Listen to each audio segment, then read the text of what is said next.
mais uma reflexão, um tempo para conhecermos a vontade de Deus através das Escrituras. Bem-vindo a mais esta reflexão.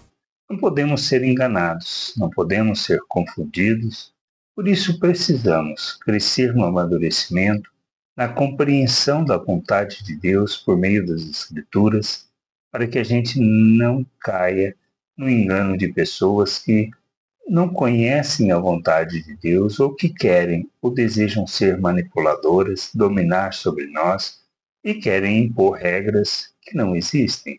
Paulo fala sobre isso. Ele diz isso lá na carta aos Colossenses, no capítulo 2, do versículo 8 ao 12.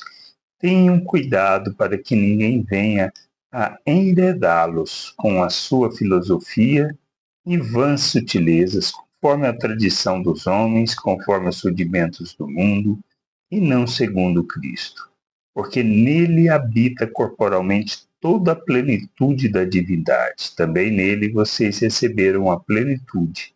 Ele é o cabeça de todo principado e potestade.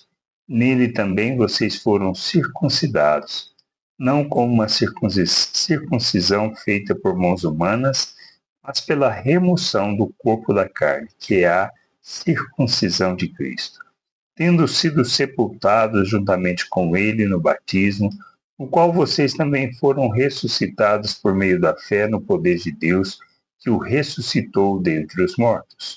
Paulo está falando de um caso específico de judeus que queriam que os gentios circuncidassem, porque se não circuncidassem, eles não receberiam a salvação.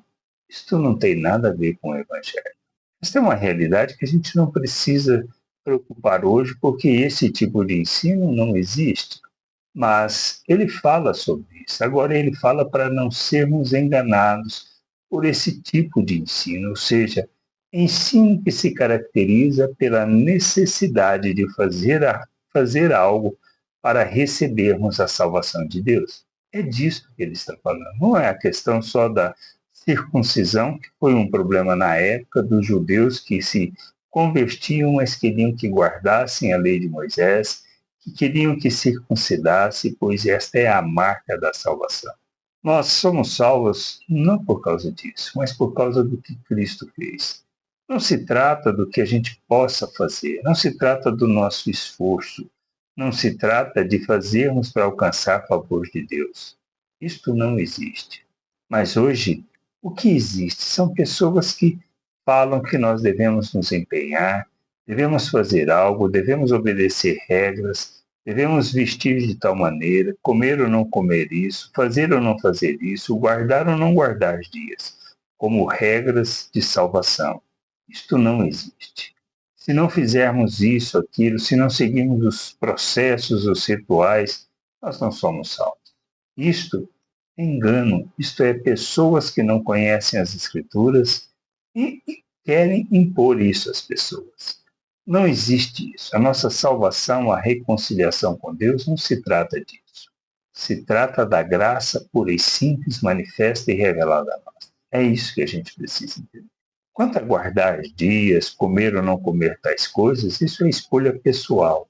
Não é regra que se impõe. O que a gente precisa entender é que nós somos chamados, por estarmos em Cristo, para revelarmos Cristo ao mundo. Por isso a gente precisa caminhar para a santificação, porque a obra que ele fez nos traz para nós o perdão, a nossa justificação, somos feitos um novo ser, colocados na presença de Deus, apresentados de forma santa, inculpável e irrepreensível, para que, tendo esse entendimento que somos um novo ser espiritual, nascido de novo, nós caminhemos para a santificação. Esta é a regra que existe.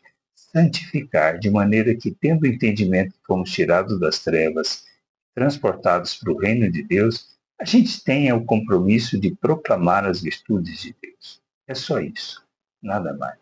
Que a gente possa entender, compreender e não nos deixar sermos enganados por regras e imposição de pessoas. Que a gente possa caminhar para a maturidade, para revelarmos Cristo ao mundo. Graça e paz sobre a tua vida. Amém.